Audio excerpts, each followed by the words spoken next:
to my shame, I have to say I'm the one who missed the elephant in this case. When Julian Assange's lawyers first contacted me, I didn't want to get into this case. I saw this message, appearing on my screen that Julian Assange is asking for your protection. And I immediately had this visceral reaction of, oh, this is this hacker, this rapist, this spy, this, traitor. I'm not going to get manipulated by this guy. And I kind of just dropped that message. I didn't even get into this case. And so they had to come back 3 months later, and that was just a few weeks before he was expelled from the embassy, and say, look, we really have clear indications that he might be expelled from the embassy soon, and that would mean that he would be extradited to the US, where he might be facing an unfair trial and human rights violations. And they sent me a couple of pieces of evidence. And I started to look at these. And the deeper I got into this case, the more contradictions appeared. And I realized that there was really nothing to back up this narrative about the rapist and narcissist, the traitor and all this, but that this really had been created, this narrative, intentionally, to divert attention from what this case is really about. Because it's not about Assange and whether he feeds his cat or whether he skateboards in the embassy or all these kinds of, frankly, nonsense. This is really about state secrecy being exposed by an investigative journalist who has come up with a mechanism that is extremely powerful because it offers whistleblowers a possibility to transmit evidence for misconduct anonymously, without incurring a lot of risk. And WikiLeaks, his organization, would then publish this evidence for the benefit of the public. And so that's extremely powerful. And governments immediately realize that if this proliferates, if there's not one WikiLeaks, but maybe 100 or 1,000 WikiLeaks at some point all over the world, then that's the end of our business model of secrecy. All of this I missed in the beginning. I just had this narrative in front of my eyes of, oh, Assange, this is this bad guy, you see? And so it made me miss the elephant in the room, which is the things he has exposed, because that affects all of us. As I said, it's everybody who does not want to wake up tomorrow in a state where it's become a crime to tell the truth, because that's exactly the point we're at right now. This case, Julian Assange's case, is not really about Julian Assange. Yes, it affects him, obviously, more than anybody else. But it is about our right to know what governments are doing with the tax money they take from us and with the power we delegate to them, because they want to keep that secret. And they want to punish you if you tell the public what's going on. If you know about the dirty secrets that do exist, and about the war crimes, the torture, about the corruption, and you inform the public about it, they'll call it espionage, and they'll try and sentence you and put you away for life. That is what criminalizing the truth looks like. And where actually the crimes committed by governments are no longer crimes because they enjoy complete impunity, where they can do to you whatever they want, and no one is allowed to report on it because that would be a crime. What was so shocking about this, that I myself, as a mandated human rights expert who's trained and for 20 years has been asking all those uncomfortable questions, I was basically deceived by this public narrative that has been spread about Julian Assange for 10 years.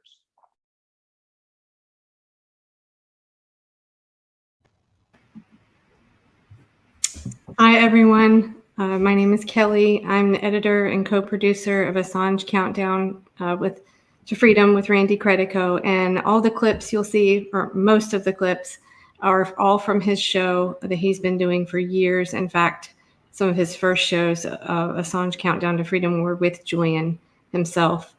So we have several great candidates here. I've got a couple that I think might come in a little late. But I just want to point out we have people across the country.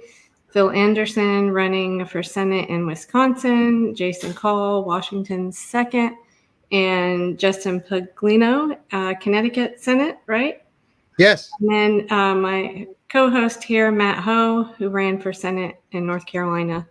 So for some of you that are big Assange supporters, you've seen Nils Meltzer maybe a lot. You've seen clips of him, and I think he's such a powerful voice. I want to play it at the top each time, because the point of this panel is to get more people, more candidates, and more people that could be voting for you to hear his side of things, because I thought what he said is so powerful, because in the beginning he fell for the narratives too, as you hear him say. And I always thought that was a good way to start, because that it's such a powerful thing, these narratives, and it's so hard to get past that, to talk to people. But so I'll kick it over to Matt. Do you want to introduce yourself, and then we'll go around and let everyone. Yeah, thanks, Kelley. Thank you for organizing this. We had one of these last week. Went very well with a host of candidates, and now we have 3 great candidates tonight with us, all of whom are willing to speak up, not just for Julian Assange, not just for WikiLeaks, but for the bigger issues, the broader issues of transparency, of access of the public to what their government is doing, and ultimately to our First Amendment protections. Ultimately, this comes down to a constitutional issue. And I think that's what so many of us who've supported Julian have been saying. Yes, it's about the man, it's about the organization, it's about the war crimes that took place in Iraq and Afghanistan. But to a larger point, this is about the First Amendment. This is about our constitutional rights. So I'm really excited to do this with you again tonight, and I know we're going to do more, because we do have a good number of candidates, whether they be Democrats, Republicans, Greens, Libertarians, Independents, who are willing to speak out on this issue. So I'm Matt Ho. I ran for the Senate with the Green Party in North Carolina, and I am going to ask Phil Anderson to introduce himself. Well, thanks, Matt, and thanks, Kelley, for inviting me. As Matt said, I'm Phil Anderson. I'm running for United States Senate in Wisconsin. I am a libertarian. I have run for this office before. In 2016, I ran on the same ticket as Gary Johnson and got a little less than 90,000 votes, which was not too bad for a first time through. Hopefully this time I'm going to win, or at least make a big enough dent in the 2 parties' rank and file candidates that'll be running, to make them encompass and to address some of the issues that we're bringing up. That's my goal. Okay, and Chris just joined us. Chris Richardson is in California's 6th district running. Yes, right underneath Sacramento. Okay. Yeah, this is my 4th attempt at running for the Green Party. We have a very strong, unfortunately, Democratic machine in this county, and but this time it looks like we may have a chance. Well, it's hard. It's really hard in talking with candidates to sort of get past and get some of the corporate party, the Democrat and Republican candidates to join.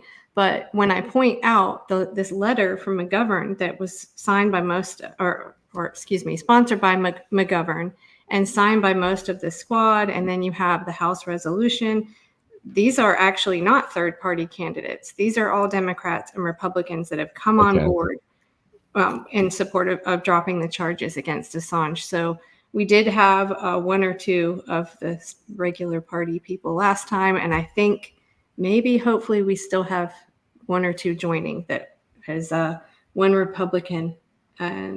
Republicans, excuse me. So we might. But okay, Jason. Thank you. Yes, my name is Jason Call, running for the 3rd time in Washington's 2nd district. This is actually my first time running as a Green. I ran as a Democrat in the prior 2 election cycles. And Washington's got a top 2 primary system, just like California, and I came in 3rd both times, very close 3rd both times. And so, but having worked within the Democratic Party, I was compelled to leave this year. And I don't know if we want to, I'm also Jill Stein's campaign manager for her presidential run. And I'll identify Justin here as part of the Stein team as well. So I'm happy to see him on the live stream. I don't know if we want to jump right into some commentary on that video, but I did have a couple of things that I wanted to say about that video that we Sure, just go watched. right ahead. And one of them, if you watched Nancy Pelosi on State of the Union this morning, that she, spicy Matt laughing, so probably know what I'm going to say here. I had to take an extra blood pressure pill. So Nancy said a couple of things. First of all, she said a ceasefire is what Putin wants, and so she's still trying the tired old narrative of trying to say anybody who wants a ceasefire in Gaza or anything that opposes the U.S. war machine is playing for Putin. And I think it's just a tired and stale, but also a very undemocratic way to approach the narrative from the Democratic Party. So and the other thing that she said this morning was that she wants to investigate the people who are getting out in the streets. She wants to investigate where the financing is coming from for these grassroots organizations who are getting out into the streets to protest genocide. So I look at her statements as right along the lines of what has happened to Julian Assange, and they want to pressure, they want to put the fear of jail time, of financial ruin, into just basically people who, in a state of sort of despair and their conscience calling them to stand up against this genocide, that they have to worry about, wow, is my government gonna throw me in jail because I stood up and said no to genocide? And that's exactly the subtext of what Nancy Pelosi was saying here. And it is right along the lines of what is happening to Julian Assange, that you start speaking truth to power and they say, we're going to ruin you, we're going to throw you in jail. The other thing I wanted to say is, having worked within the Democratic Party for 20 years, and me being a very left-wing activist within the Democratic Party and really pushing progressive values and really pushing, and I'll say that I left the Democrats for the Green Party because I do not think the Democratic Party can be changed. No. And when Nils talked about the character assassination, that is what the establishment goes for. They do not go on for issues. They do not want to discuss issues. The first thing they want to go is, I've been called a bully. I've been told I harass people, when all I am doing is speaking truth to power. Chris, you probably, maybe have experienced the same thing. These are establishment tactics designed to deflect from real issues that are happening. So as I was watching Nils's video, those are the two things that jumped out at me: the criminalizing of dissent and the character assassination that comes along from challenging power rather than addressing issues. I will pass it over. Right. Justin? Oh, hi. Yes, I'm Justin Paglino. I'm in Connecticut. I'm with the Green Party now for 5 years, a Democrat before that, and came to believe that a two-party system was inadequate, that we need multi-party democracy in America to have anything that is really a representative democracy. We're kind of alone in the world in having a two-party system. Australia has had ranked choice voting for 100 years, and as a result, they have multiple parties in their legislature. It's really not that hard, guys. We're just way behind. It's actually an easy problem to fix, but the two parties that are in control seem to have not a lot of interest in making this more than just a two-party system. Go figure. So it really has to be a grassroots movement to push for this, and it has to be a third-party movement to push for this. So I just feel really confident putting all my effort and energy into the Green Party because they share my values. And I know that when I'm fighting for these values as a Green Party member, I'm not just fighting for these values. I'm fighting to change American politics. I'm fighting to make this a multi-party democracy, a representative democracy, where you can find, there could be 6, 7, 8 parties. You can find the one that represents you. And we don't have this polarizing, toxic team sport mentality versus them, and all the toxicity that comes from that, and all the blindness to anything good on the other side.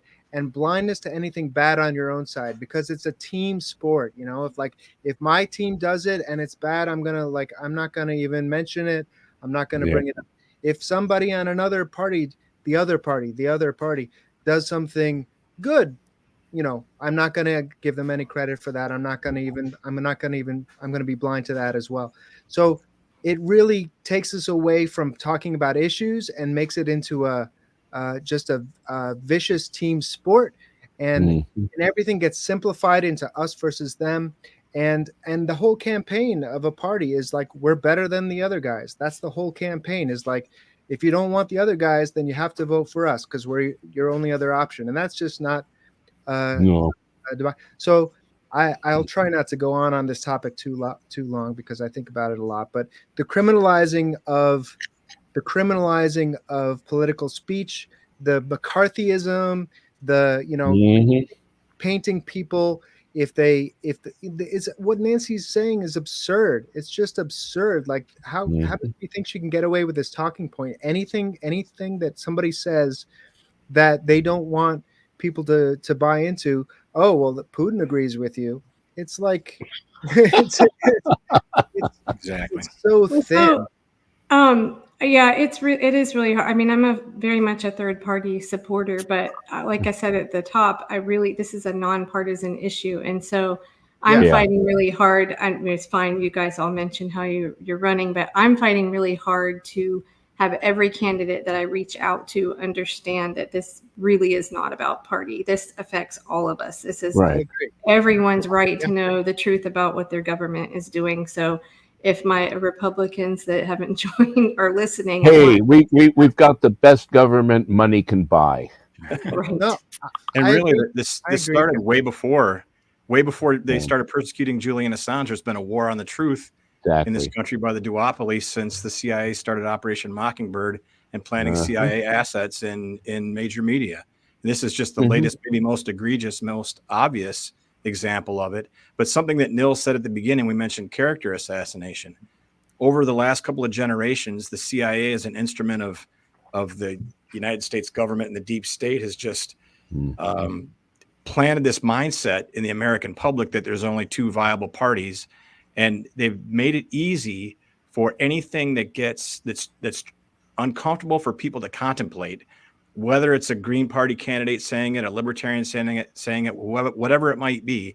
Anything that's uncomfortable, they can very easily disregard it with one detail. Maybe for Gary Johnson in 2016, it was he didn't quite catch the question on Aleppo. Or it might be, with Jill Stein, there might be similar moments where it's just they've created this environment where people are so programmed to look at politics a certain way that when one little thing happens, they'll discredit a candidate or an idea or an issue or whatever it might be, while holding their own candidates and their own parties to such low standards. They'll accept anything from Democrats and Republicans, and then holding, and the bell that rung for me when he said that was my daughter and I did a protest at Senator Tammy Baldwin's office on Christmas Day. There was maybe 30 people there, and at least 4 or 5 of the people that walked by said, "Isn't he that guy that raped somebody in Sweden?" and just kept walking. And you don't have time to tell them that was all false, that the whole reason that happened is because Sweden is one of those countries that is happy to render people they have in custody back to the United States and to the CIA, et cetera, charges were never filed, et cetera. But that's what's implanted in their mind. And that is the mechanism by which they easily disregard not something that they're considering whether it's true or not, but that it's unpleasant. And a lot of the things that you folks say as Green Party candidates, and I say as a libertarian and my fellow libertarians say, are unpleasant to people who are perfectly happy and comfortable with a lifestyle that just lets them choose between what they perceive as the lesser of two evils.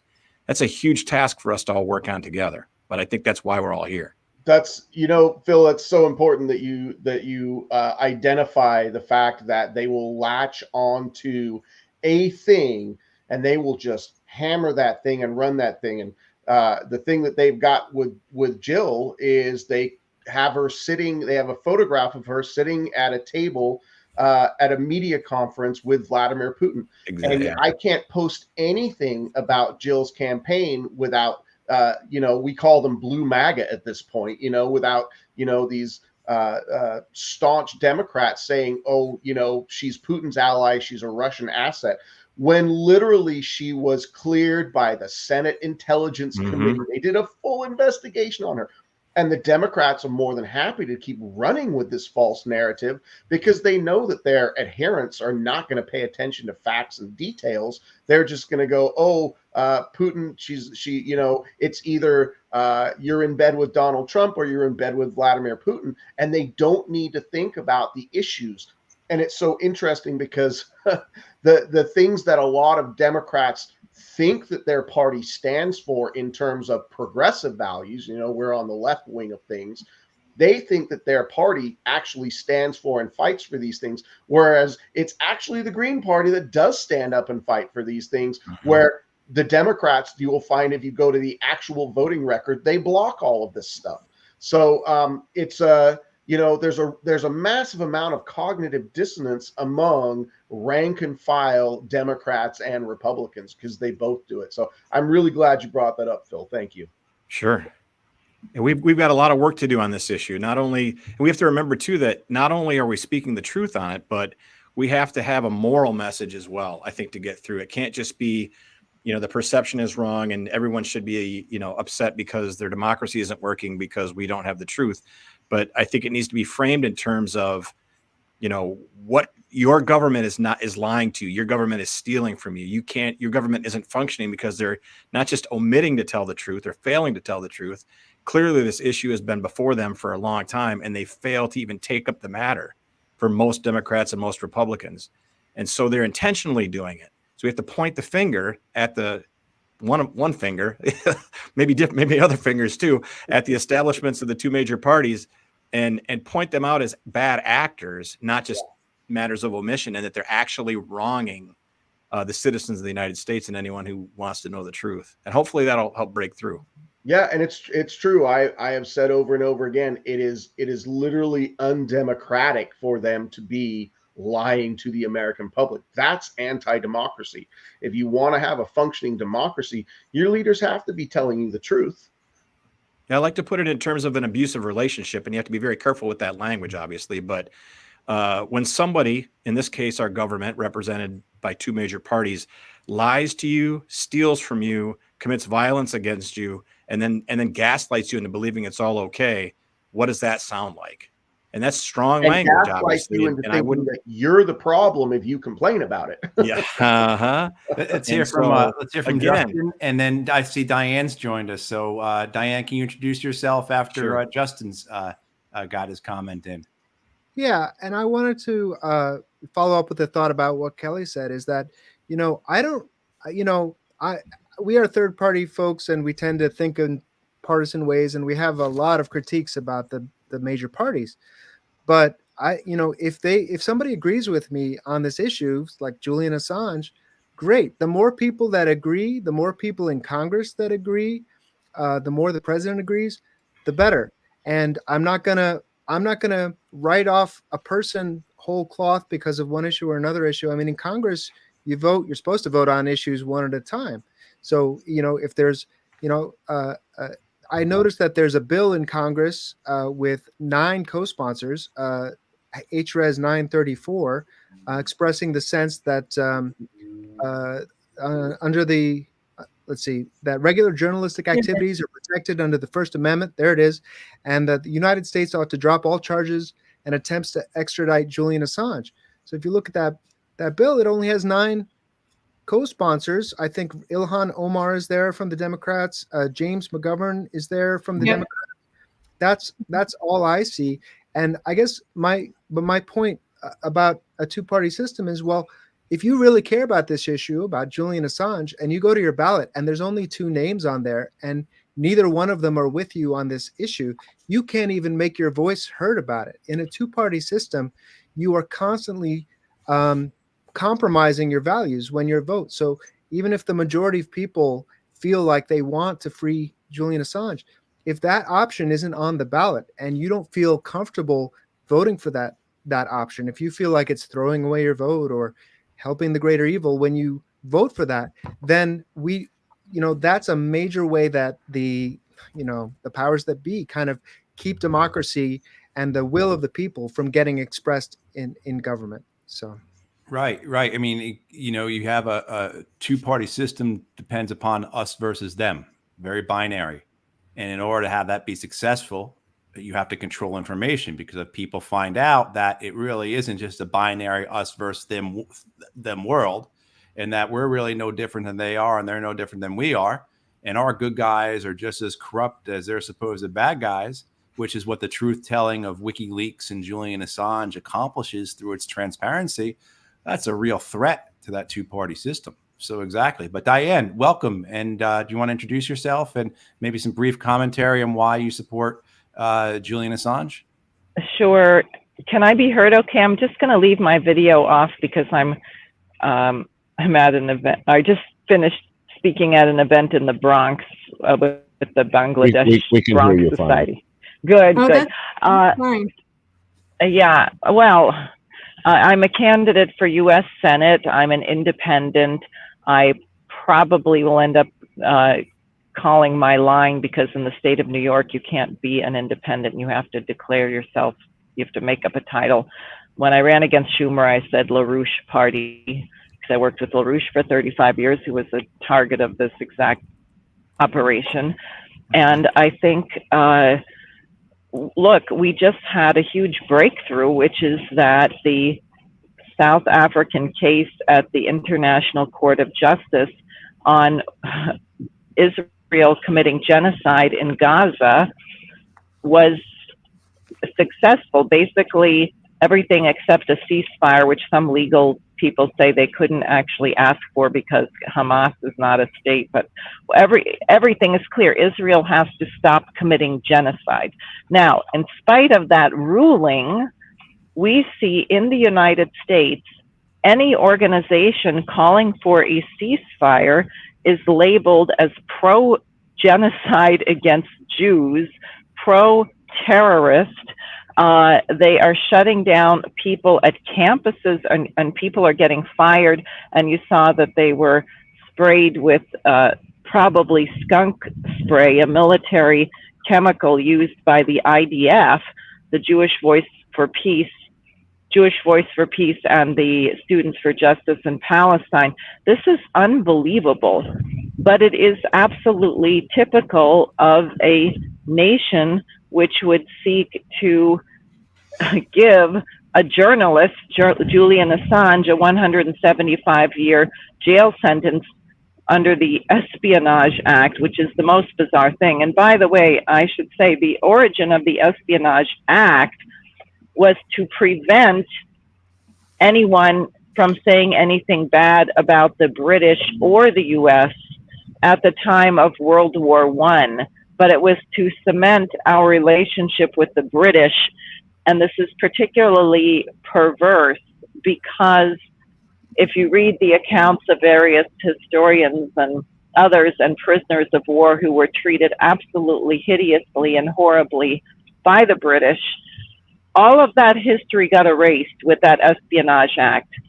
And the new narrative became, oh, well, the United States and Britain were really just cousins and it was just a little falling out. And that nothing could be further from the truth in terms of the conception of our nation as an anti-colonial power. And that very much got lost, I would say, particularly, well, the Espionage Act and then the of the Kennedy, Malcolm X, Martin Luther King, was a point for the worse for the United States. Oh, dear. Yeah, you broke up the last minute. I just wanted to say something about something Phil said. Oh, sorry, Diane, I couldn't hear you. No, go ahead. I don't know why everyone started calling me all at once at the same time, but I just think this victory of the International Court of Justice is huge. And I just wrote a statement called the Congressional Wall of Shame, because how dare members of Congress call the case meritless, unfounded, and literally disgusting is the language they use. And now they are going to be caught. And whether it's immediately, which I hope the sooner the better it is that they go down in infamy and disgrace, but it will happen in history that they are known as aiding and abetting genocide. That's it. So I just wanted to address something Phil mentioned, and I've run into that too, particularly a lot of women that I've spoken to about Assange. They had that response about the rape allegations. And I'm not going to read any of it because it's rather graphic, but if you want the real details on that, Nils Meltzer's book, I mean, he goes into it. There's a whole like chapter on that. And there were two women and the stories start blending together and you read it and it really just doesn't add up. So I won't read it out loud, but well, it's a pretty common political tactic, and one that candidates need to adopt a little bit, well, at least part of it, is when they say something short and false. If the refutation of it is long and complicated, then people will remember what they heard first. In the short, I mean, Donald Trump is a master at that, I guess. You know, it says short little things that stick in people's head, whether they're true or not, you know. And we need to adopt messaging about this issue that is short and not just let me tell you a story about Julian Assange and then it has to be 20 or 30 minutes long to tell the whole thing. That's not going to be effective to people that aren't already on our side. And if we're going to be successful in this, we need to build up the support from the rank and, you know, people all over the country and let them realize it. And we need good slogans, good little 6-second bites that really tell the story and drive it home in a way that will emotionally activate them and not just from a sense of, you know, cold justice, because that's what's against us. They're masters of messaging, you know, the duopoly, and we need to fight back. So I'm going to pull it. I'm having a little difficulty pulling this up while I'm on the screen. So someone else talk, and I'm going to pull up this letter that is mostly Democrats. I believe it's most of the squad. So I think there is some hope, you know, I mean, I'm with you guys. Like I feel this similarly about third parties. I want to see them succeed, but we have to work with what we have right now too. And that is, we've got to get more people that are in Congress right now. So actually, I've got two things I want to pull up on the screen. So I'll let you guys talk while I fiddle with this. I was going to ask, all of y'all have run before multiple times, and what has been your experience when you've been campaigning these last, several times for y'all, in terms of the public's knowledge of what's going on with Julian Assange and the bigger implications of it. So, Justin, I know you've run a couple times. Has this come up when you've been campaigning? Not as much as I would like. I was in a debate on my first run, a televised debate where there were no questions asked about it. And then the second time I ran, there was no debate at all for a congressional campaign. If Rosa didn't want a debate, so there's not going to be a debate. And, but I do get to talk to some people individually about it when I'm out there. But it needs a lot more. It needs a lot more attention. There are I have to think about ways. There are movies that you can have a watch party and maybe try to get people together to learn about it that way. But Julian's a political prisoner, and now they're making. We have to all be afraid of this. What's happening to Julian? I mean, how long has he been locked away on these charges? He's a political prisoner, and now we all have to be worried that this could be the sights of these guns are going to be turned on us. I mean, look at what's happening to the Uhuru movement, that they have a federal raid. They're a political party because maybe they took like a few $100s from a foreign donor or something. So the FBI is going to do a raid on their house. I mean, political speech has got to be protected, and it's just increasingly scary what happens. What's happening in terms of the powers that be feeling they have free reign to go after people if they don't like their speech. And we see that with the Gaza protests. What's happening with that right now is really terrifying. It's McCarthyism, people losing their jobs at universities, or who knows how far they're willing to go. So Julian is, when we try to save Julian, we're trying to save freedom of speech and freedom of the press and the right to protest. And he's a textbook. He's kind of the canary in the coal mine, if you will, and so critical. If we let what happened to Julian happen, and we let it keep happening, could just going to keep happening more to more and more Americans. Right. Okay, I've got this finally. Sorry, I was telling Phil how easy StreamYard is to use, which it is great. But Chris has got a comment, Kelley. So. Oh yes, go ahead. Yeah.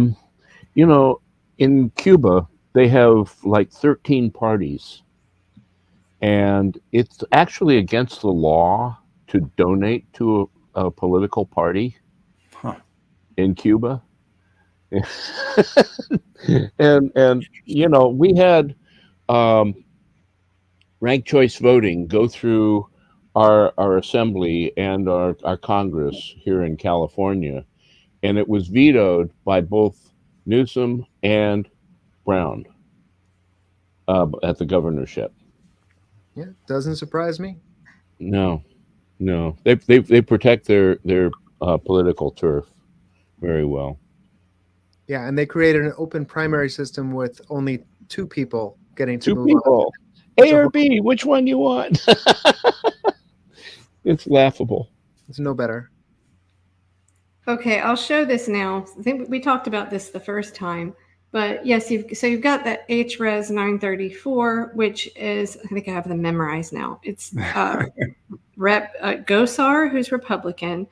So the House resolution is mainly Republican. You're right, only the two Democrat. It's Omar and McGovern, and then it's like Massey and Marjorie Taylor Greene and Luna and some others I didn't recognize, but Burleson, I think, is one. But then strangely on this letter that was from, let's see, November, so just a little bit earlier, we've got, like I said, most of the squad on here. Mm-hmm. And you do have some of those same Republicans. But I think Rand Paul wrote that letter, didn't he? The November one?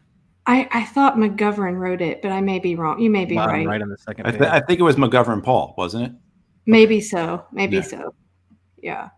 So, but it's titled, I don't know. On here it says McGovern.house.gov. So I'm assuming maybe he was first listed or something. I don't know. But at any rate, my point is just that, we've got to get the people that are in office. I think that is really important to put pressure on them. And with that, I'll go to my next slide. I think I can do this. Is that it's right here. Okay, so I have to point this out. This is on Twitter. Just how much Twitter is not a place of free speech. If anybody really spends a lot of time on Twitter, you realize this. But so here's the little graphic I made for that. And I noticed underneath, you'll get these little show additional replies, including those that may contain offensive content. Apparently, it's offensive. This guy saying, please call Congress now. Here's the number and ask your rep to support House Resolution 934. So I just want to point that out. Like, I was like, why? Because the guy, I think he tweeted it at me again because I didn't see it because of that, So that happens all the time, Kelley, all the time on Twitter, where you'll see something where somebody is identifying, it's anti-establishment, it's counter to the official establishment narrative, but there's no offensive content in there. It's just, it's some truth telling, and they hide it all the time. I've noticed that frequently. So I think we all get like kind of preaching to the choir. I'm with you 100%. I'm just trying to reach some more people that maybe don't realize that or wouldn't know. But we all know, us political junkies, how it all works, I guess, right? But it's about getting candidates to talk to people in their districts. And I don't know, maybe, first of all, try to call your people that are currently in office, put pressure on them. If anybody sees this, like, tell them like to call. I'm going to vote for the other guy if you don't do this. That's what I would like to see happen. So I think this person. I think he's here in North Carolina, Matt, but pointed out to me that, hey, we got to work on the people that are in office right now. So that's very true. But on that note, I think it would be a good time for a clip. So I've talked a lot about Nils Melzer, who I think has, as I said, just been phenomenal. Plus, he's in a suit, so people pay attention. But it's true, Yeah.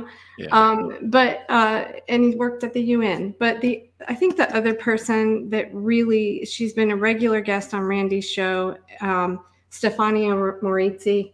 I got to meet her in DC last year. She wrote this book on the case, Secret Power. And she's an Italian journalist, but she in college studied cryptography. She's like just incredibly smart and very detailed on everything. But I found these two great clips. It's two, so forgive me, they'll be right back to back. But what she had to say about the case. You know what is secret power? Is basically when the state secrecy gets used not to protect the security of citizens, but to shield state criminality at the highest level in order to grant impunity to the institution which commit crimes. And this is why Julian Assange is in prison. This is why they want to destroy him. Because for the first time, Julian Assange has exposed,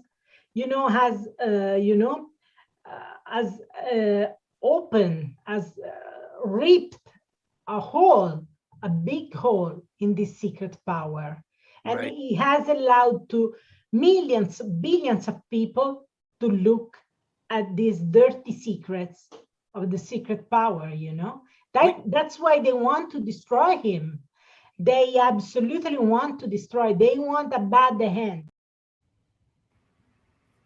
So you see very rarely, at least in our European democracies, you see very little this power. He loves obscurity. He loves darkness. They operate in darkness. So the ordinary citizen doesn't even perceive this power. They are interested in the ordinary, the visible power, the power which give them pension, healthcare, education, work, jobs. Right. But they don't think this, high level invisible power is relevant for their lives of ordinary citizen. But it's not true. It is relevant. Right. It decides whether they stay 20 years in Afghanistan when they have no money for hospitals. We didn't have the money for hospitals. We didn't have money for decent schools. And yet we spent 20 years in Afghanistan, So it's, what WikiLeaks did, and this is the reason why they want to crush him and they want to crush the full organization, is that he brought sunlight in this, exposing this secret power, making it visible, exposing his dirty secrets. So if you haven't read that book, you could get the book. Stefania has also been on a lot of interviews, Consortium News, Randy's show, obviously. You can find her all over, but she's been fighting in the courts as well to try to get these emails that were hidden in the the CPS UK, in the office there about the WikiLeaks case. People deleted emails. She's been trying to get those revealed. So she's just been I think she and Nils have been probably some of the most influential. I mean, everyone has their role in this fight to try to free Assange, but I think they've really been very, very influential. So I'm sorry, Jason, I hope you got what I was saying about the third party. I really, I'm with you, but I'm frustrated because I've been working on this show for 4 years and we're getting down to day X, as we all know, and it's terrifying. And I think too many people out there still don't understand how this is going to affect them. Like Meltzer said, if you want to wake up tomorrow and not realize it's a crime to tell the truth. So that's really been my goal in all this. And I know third parties are way ahead of the game in this, but hopefully we can push on everyone and just talk to everyone. Talk to your neighbor, talk to your cousin that won't listen. Anything you can do. But going back to, and this is actually what I forget her name, Stefania, yes, had said. Going along to the question that Matthew had asked about, is this a topic of discussion as you are canvassing as a candidate? And the answer is no, because people are like, no, my rent is going up and I don't have health care, and inflation is making it so I can't pay my utility bills or buy food, and I can't afford childcare. So this issue is a very, sadly, it's a very niche issue that people who are politically wonky are paying attention to, but I would say that the majority of the public is not paying attention to. If you are aware of the issue, to put pressure on your Congress people to support that resolution. But the reality is, I don't think that any congressperson at this moment is really thinking that this is something that is going to come back to them in some way, which is right. Kind of scary, because what we are talking about is criminalization of journalism. And you correct me if I'm wrong here, because I'm trying to think about what the case against him for espionage is. It seems like it's ludicrous, because my understanding of the charges of what Julian actually did, that publishing information that came to him, is nothing more than every major media outlet does on a daily basis. They have anonymous sources. They vet it, they check its veracity, and if it's verifiable and all this stuff came from government files, then they're free to publish it and protect their sources. And so if what we are doing here is taking that off the table for journalism in general, what does that mean for us ever getting to the truth of anything? Well, and isn't it true that the Obama administration basically verified that the initial release of that information was all true? That was one of the reasons they didn't follow up on it. So it's not even a question of harm. It's just the truth, which I don't think the public knows about that either. The general right. public. Well, so we had the last panel, Christina Khalil running for Senate in New Jersey. And she tied it in with police reform stuff and transparency there. So I think one way you can talk to people about it who don't feel like it affects them is it's about transparency, in government, in every aspect of it. But I thought that was a good way that she tied it in. But I hear you, people are struggling economically, and that this is kind of like over here, not. Other than I think there's a divide there politically as well, right? We know this, Democrat and Republican. Republicans are less likely to trust the media. I mean, this has grown and more and more after the Trump years. So I think there is more attention on that. Maybe if you can somehow tie it in when you're talking to people about how bad the media is, and what if that's all we have? We don't, because they're going to try to shut down all independent journalism. And that's really scary. Yes, Justin, jump in. Yeah, could someone remind me, because I'm not up to speed on this question. What major media outlets have stood up for Julian? Because I know he co-published some of his stuff with the New York Times. Mostly Europeans. Yeah. So a year about 13 months ago, Justin, the 6 papers that have published the bulk of the WikiLeaks Iraq war logs put out an editorial in his defense. It was lukewarm, but it was in his defense, and that was the New York Times, El Pais, Der Spiegel, Le Monde, and can't remember the other 2. But certainly they are getting around to acknowledging the weight of what this actually really means for them. And I've found that journalists are some of the worst about this because they're purposefully ignorant. When I've had conversations about journalists, about Julian Assange and WikiLeaks, it's very often a response of, don't tell me, because if I know, then I have to care about it. Then I have to do something about it. So they're happy to go along with the lies that he's not a journalist, or they're not really a news organization because they didn't do editing. Like all these specious falsifications that allow people to excuse what the government is doing because those specious fabrications, that means that it's not going to apply to me. But more and more, I think the gravity, the weight of this is being understood. And we haven't heard from Diane for a while. And Diane, we can't see you. So I want to see if you want to chime in, because I don't want you just sitting there on the phone.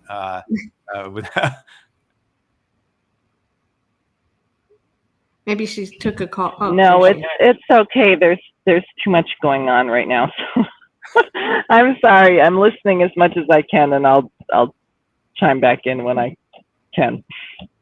Well, I think I want to play this really short 50-second clip. I'm probably going to play this one every time, because this is the other aspect of this case that just, it drives me nuts. And I bring it up every time with as many people. I even actually asked one of Assange's U.S. lawyers. I got to ask him face to face at the National Press Club at an event. It was a Belmarsh tribunal. But I said, I don't understand this. He's not a U.S. citizen. How is this happening? And I joke about it and I say, what if China said, hand us Rachel Maddow, she broke our laws? Is that going to happen? No, it's not going to happen.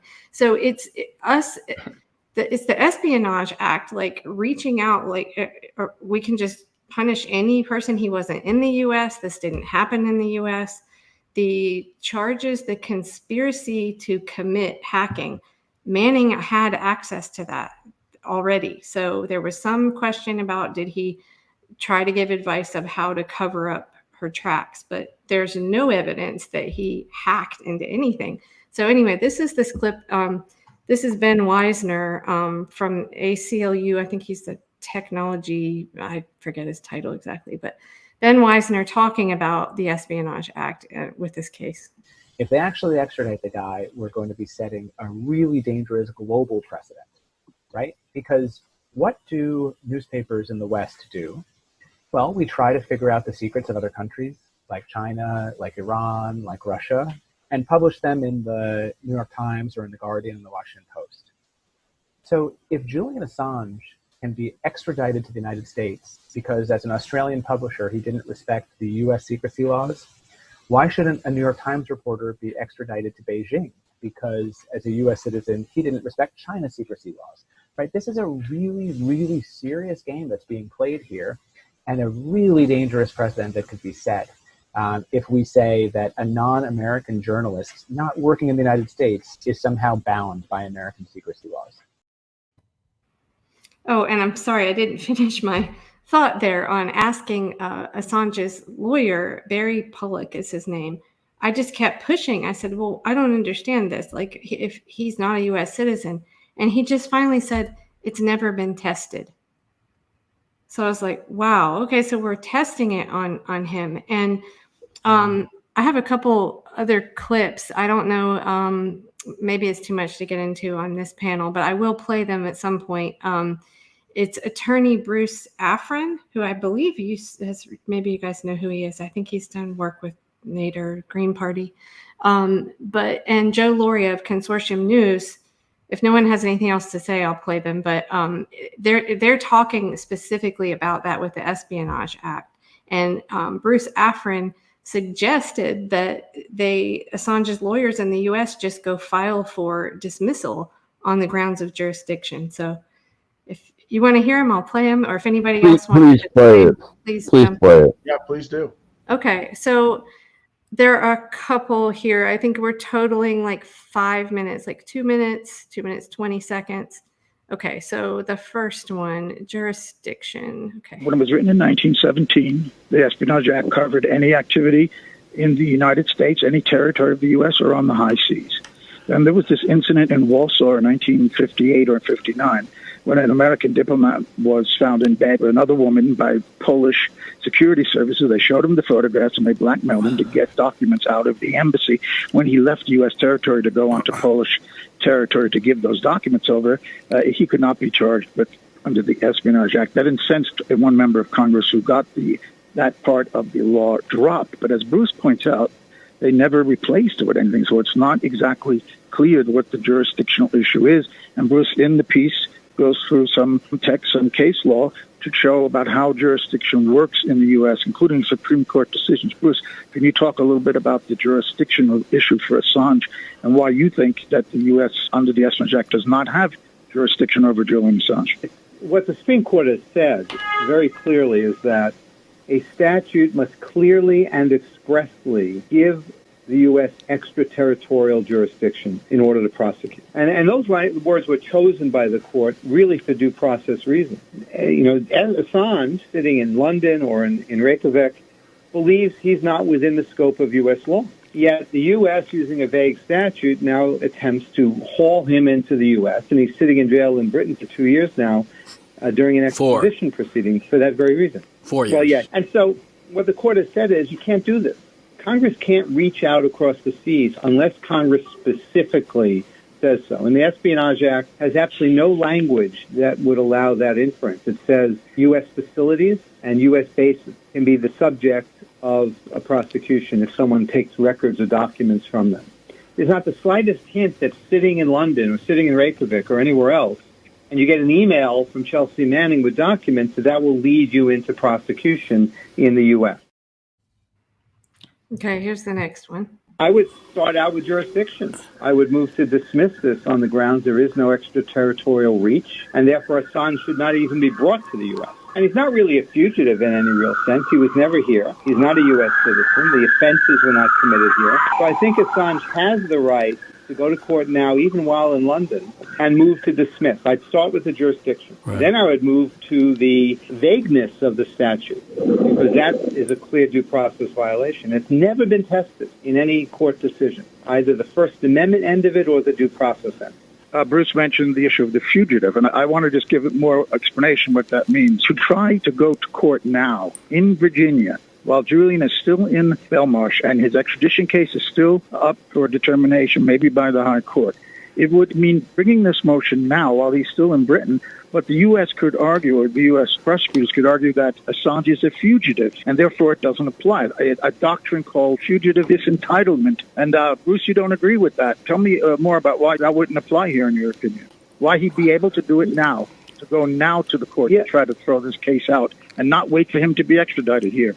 Yeah, there's something called the disentitled fugitive doctrine. That means that if you're not within the U.S. and you've absented yourself, you don't have the right to dismiss the case until you show up and accept the court's jurisdiction. That's the normal rule. But it has never been applied to a person who's not a U.S. citizen, who didn't live in the U.S., and who was not here when the offenses were committed, and who didn't flee the indictment. Julian Assange was never even here when he was indicted. He actually came in 2010 after the WikiLeaks publications. He wasn't under indictment, and he left in the normal course after a press conference.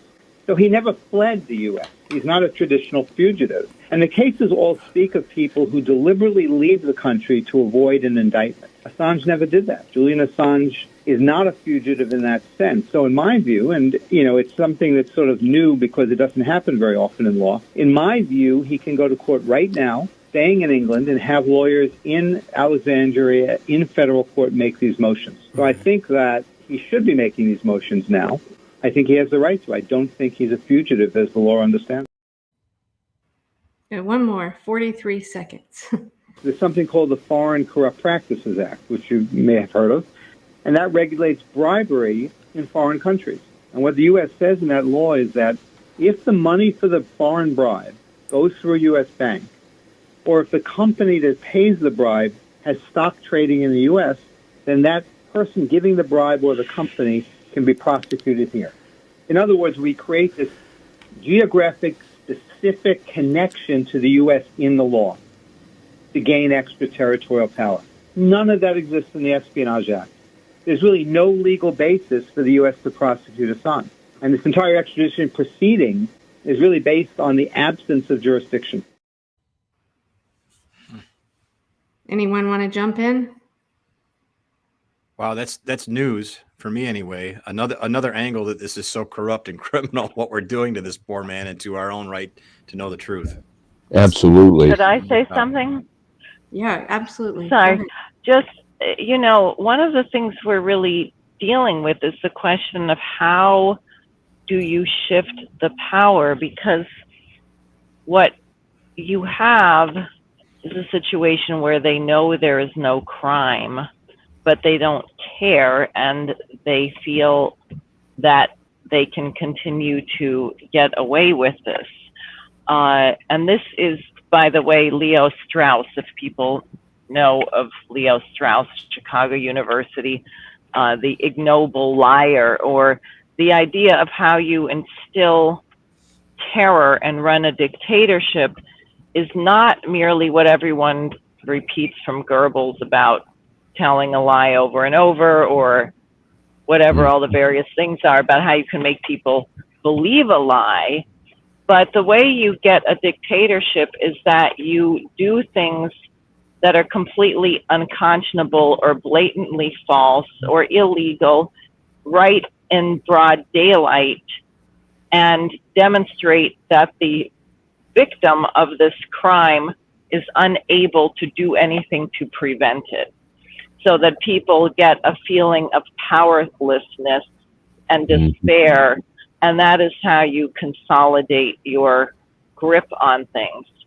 And that's why, again, I think that what happened at the International Court of Justice, the irony, the poetic, beautiful irony of all of this is, what is the power of the Palestinian infants who are being slaughtered? What is their power in the world? It is the conscience of the rest of the world to say, we have to move, we can't go along tolerating this. And if that breaks, when that breaks, Assange, in a sense, becomes a hero, as he actually is. The other thing, just on campaigning, if you go to my website, fairforsenate.com, I put freedom for Assange as just one of my 4 general points of my platform, the one that deals with the overreach and out of control intelligence agencies. And generally, I've gotten a good response from people, but in other words, I haven't really ever gotten a negative response, but I would say that the people who know about it support him being released, and then other people perhaps don't comment because they're really not familiar with the case. At any rate, that's just a couple things I wanted to throw in. That's interesting, Diane, because you note that the immediate response of the United States to the South African case was, it's meritless. Well, we know it's not meritless. You know, they laid out their case brilliantly, and it's not meritless. And if anybody has standing to talk about an apartheid state and an attempted genocide, it's South Africa, a nation whose apartheid system we supported for decades. And so they are saying right to our face what we know is blatantly untrue, and yet we are the ones who, unless we figure out how to really band together, we're essentially powerless to stop it. And it's almost like they're taunting us. But see, isn't this where? I just think it's great that we've had like more of a green libertarian like connection with all of this going on in the world, which is a really good thing, I think. As people maybe start to understand, that's another thing you can talk to them about, is just that WikiLeaks exposed all this about war. A lot of people, that's on people's minds now. So maybe that's, he exposed the truth about that, and the powers that be don't want that out. Maybe that's one way. Well, I hope so.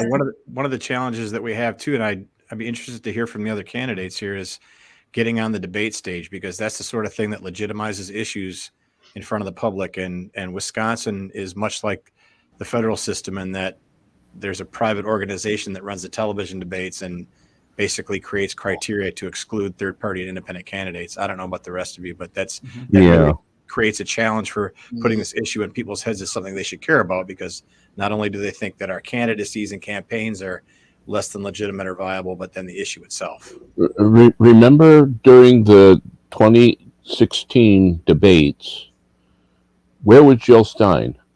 She was in the next building, handcuffed to a chair. Mm-hmm. Yep. Remember that as after Ross Perot is when the Committee for Presidential Debates was created, and that's owned by the Democratic and Republican parties, specifically to exclude another Perot from happening, or Jill Stein, or Gary Johnson, or whoever. So yep, we need to work together. Those are the sort of things: ballot access, debate access, that we can all agree on and work together. In particular, for the issues of peace and knowing the truth. And we're trying to do that in Wisconsin, but that's what I would encourage everybody to do. Justin? For my race in Washington, if I get past the primary, and again, we're a top 2 primary state, the incumbent will be forced to debate me. He ignored me for 2 cycles as a Democrat challenging him. Because I'm right on the issues. He's a complete corporatist, bought off by the fossil fuel industry and the military industrial complex.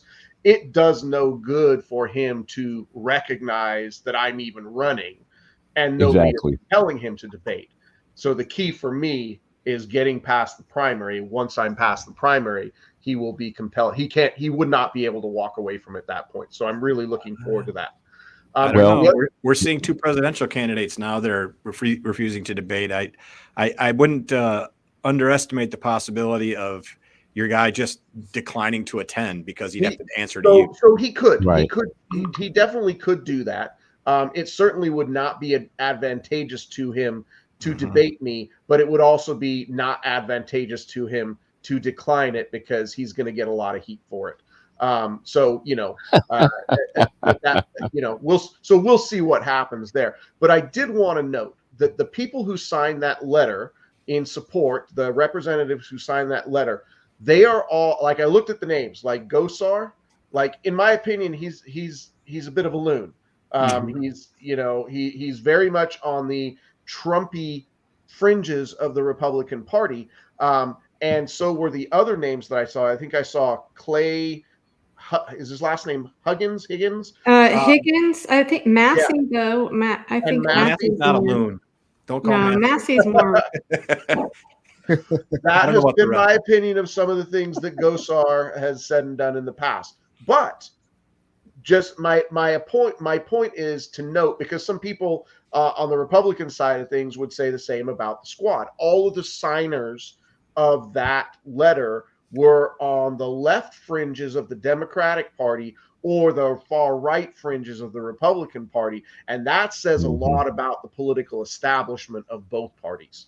I want to say my point. Massey, something about that. But just look, I was in Washington on January 6th. I, 1, thought the election was stolen. 2, had a big banner to Trump that he should free Assange, because obviously, I guess he's the one who did this crazy case, but it was an idiotic mistake not to do it. Assange and Snowden, because if you're really in a war with the so-called deep state, then that's what you do. I do want to say that I think a lot of people are becoming aware of this issue because there are, I don't know how many, it's a lot. It's dozens of people from January 6th who are still in prison.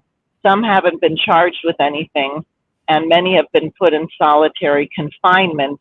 And I was at a rally with an African-American Republican, and it was kind of funny because, or not funny, haha, but they were talking about the horrific conditions in the DC jails and the way that people were being treated. And this is a bunch of largely Caucasian, whatever you call it, conservative, had never in their life probably thought about what goes on in the prisons, the racism of the prison system, and just the system itself, now horrified and saying we have to do something about the prisons and political prisoners. And my friend, who happened to be running for office and was Black, he said, well, I've actually been talking about this for a long time.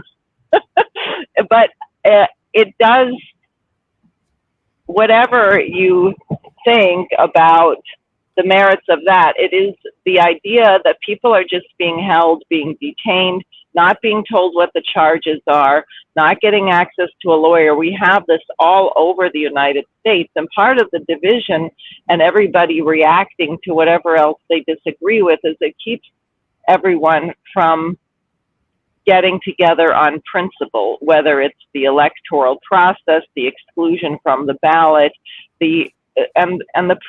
part of the problem is we have no place in this nation now for a robust debate or disagreement. We're not allowed to have disagreements. People, I mean, when's the last time, aside from the stupid candidate debates, which are really more like a game show with people banging on the button and trying to scream out the answer louder and faster, there really is no place for debate. And that is, I mean, how can you ever really find out what someone else is thinking and areas of possible higher principled agreement if you're not even allowed to argue about anything? Well, it's going to get worse with the digital dollar. If you disagree with them, they just turn off your money. We can't let that happen. Justin, why don't you go? I know you've been trying to talk for a bit. Thanks, Kelley. Yeah, I just wanted to kind of come back to that issue of our democracy not letting in these other voices. And, you know, democracy is a public good, and things that are public goods should be owned and by the public and taken control of by the public. So, you know, our democracy, our debates should be moderated by public institutions, should be hosted by public institutions. Everyone who meets a certain criteria, regardless of their party, should be included. You know, the fact that the Commission on Presidential Debates is a private corporation owned by the Republicans and the Democrats together is just a joke in terms of our democracy. It's just a joke. And, you know, and bringing those voices on stage at a debate that can bring up these issues like Julian Assange or other issues that just aren't going to get even debated among the two-party candidates sometimes, it just makes them invisible issues.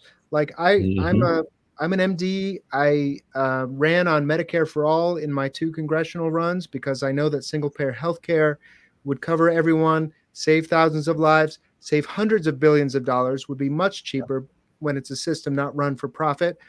And that issue of single payer, it's not going to come up in the debate if I'm not on the debate stage because Rosa DeLauro, my Democratic representative, does not support it. And of course, the Republican doesn't support it. So who's going to bring it up for a debate? And if I'm not on the ballot, or if somebody isn't on the ballot who supports it, how can the voter even vote for it? And if you can't even vote for it, how is it ever going to happen? So I am all for writing. It's 2 separate problems. Like we need to spread the word about Julian Assange. We need to build up public support for the issue. But then there's all these structural issues with our democracy that keep the will of the people from being expressed and from making it into from electing candidates who share that opinion. You know, I mean, look at how popular single-payer healthcare is, and the bottlenecks on power at the top of these parties. You know, Nancy Pelosi won't even bring it up for a vote on the House floor because she doesn't support it. It doesn't matter, you know, that is very popular, and we couldn't get the squad to force the vote to even withhold their vote for Nancy as speaker so that she could agree to put this issue up for a vote in the House. And we saw the Republicans use this same tactic successfully to get several concessions. It only takes some people in a minority in the party with a very dedicated goal to get a concession out of somebody before voting for them for speaker to make this happen. They could have done it. They chose not to do it. Anyway, we have these structural issues, and we need to repair them so that democracy can function better, so that we can have more discussion of a broader range of issues. So that, I mean, Medicare for All is not even a fringe position. It's a very popular position, but the 2 parties are so corrupt that neither one of them wants to even talk about it.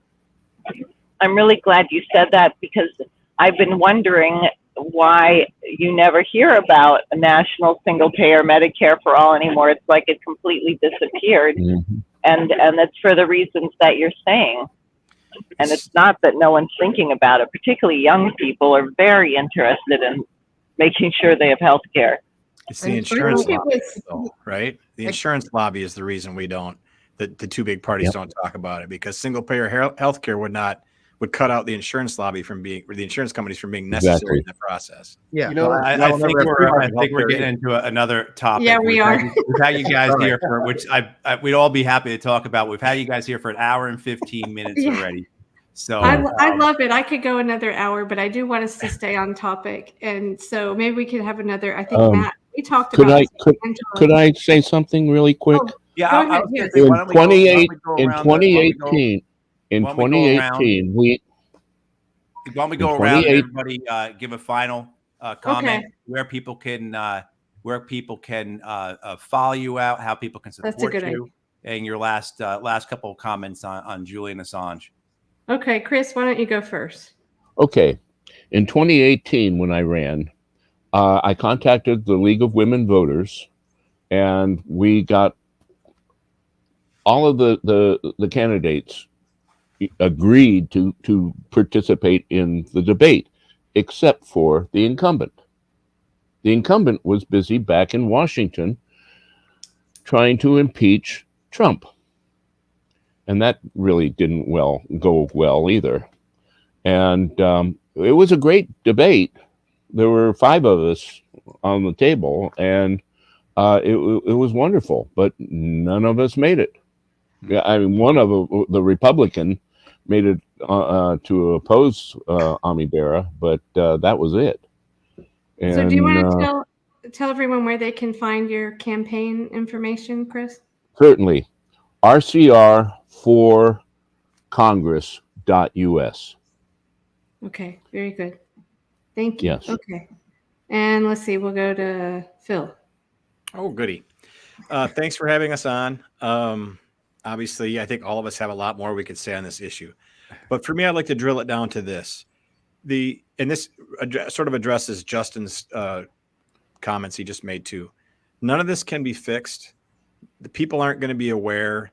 Democracy can't be, our representative government can't be restored. It's a mess right now. It's not really operating without people knowing the truth. And this issue that is most exemplified by the persecution of Julian Assange, the suppression of the truth that the American people cannot find out about what their government does and what the two big parties do, is the important issue that we all need to get behind.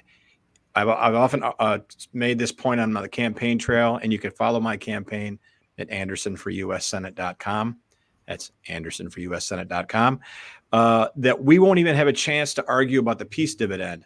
The Libertarians, the Green Party, the People's Party, whoever, we won't have a chance to even argue about that or all the other issues that may separate us, that we may honestly disagree on, until we have a seat at the table, a voice in the debate, until we get some people elected. And that won't happen until people know the truth. So let's work together on those issues so that we can break down the door of the two-party system, and then have a chance at real debate over whether democracy is a public good or why we don't talk about certain healthcare systems. At that point, it would be a blessing to be able to have those discussions with you and disagree. But until then, we're all on the outside looking in, throwing our individual rocks, and we need to unite together and throw a big rock on it.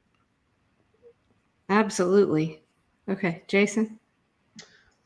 So I want to just take a minute and say that what's happening to Julian Assange is criminal.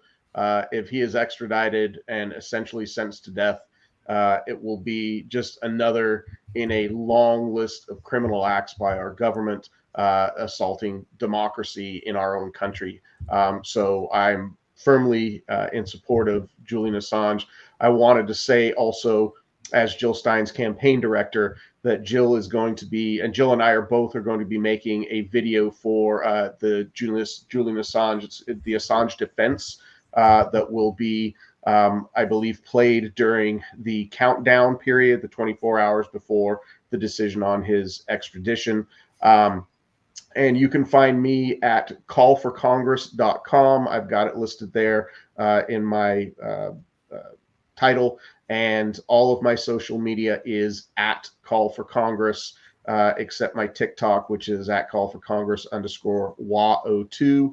And I look forward to continuing the conversation, and hopefully we'll get some justice. It seems unlikely, but solidarity with everybody who's seeking justice. Absolutely. Okay, Justin. Thanks. Thanks everybody for being here. Yeah, Julian is a political prisoner, and it's very toxic to our First Amendment rights. What's going on, and if they can do it to Julian, they're starting to do it to Americans, the Uhuru movement and others, and people protesting against genocide. They can do it to anyone. Look at the way the FBI went after Martin Luther King. We have to always be vigilant to protect our free speech. And I just want to say one last thing about this. Yeah, write your Congress people. Yes, ask them, tell them, this is what you want. Spread the word, tell your friends. But do not, if you want Julian Assange to be free, do not vote for someone who isn't going to free them. Do not vote for someone who's going to free them. Don't give away your vote to someone who doesn't share your values. That's absolutely essential to your to moral integrity and to success and to getting the issue moving forward. Don't let fear of the greater evil change how you vote. Vote for what you believe in. And on Twitter, I'm at Justin for All too, and that's mostly where I am easiest to find these days. And my email is justin@justinforall.org with a numeric 4. So thanks. Thank you. Diane? Yeah, I think that we should all strive to be the people that Julian Assange and all whistleblowers hope that we would be. That is the reason they take risks to themselves to get out the truth, is that it is their presumption that people will be so outraged by what they learn that they will demand a change in the policy. And I definitely was when we learned, for example, about the torture at Abu Ghraib and other hideous crimes, and there were not millions of people in the streets. So I think we have a big obligation to be responsive to what is being told by the whistleblowers, to make sure that their efforts are not in vain and the changes that have to be made get made. And I will say I can be reached at SARE, S-A-R-E, for the word forsenate.com, running for U.S. Senate in New York. Thank you, Diane. Matt, do you want to say anything else, or should we just go out? No, it's just a great group of candidates. I really appreciate you all joining us, and I appreciate even more you all standing up for Julian Assange, WikiLeaks, for transparency, and for the First Amendment and press freedoms. And again, thank you all for this evening. And people who are watching, you can follow this on Candidates for Assange. It's the number 4 on Twitter. Okay, so at the end of last show, I played it's music by Nils Meltzer on piano, along with some statues. It was a slideshow I made for Assange Countdown to Freedom, and I couldn't remember the name of the artist. And I have it now. And as I was looking, and bear with me, this is 10 seconds, and then we'll go into our song, but I have to play this because I found him. I knew he was on Twitter, but of course Twitter was hiding it. And I found this, and it's John Pilger standing with the statues. It's 10 seconds, and he is saying that John Shipton should be another one of these statues. And I think maybe we need one for John Pilger, but here it is.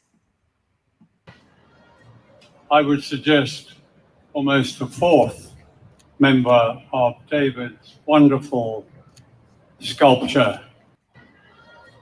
I would suggest. And with that, we'll go out with that song. But yeah, I think we need one. I think we need one for Pilger. Thank you all. Thank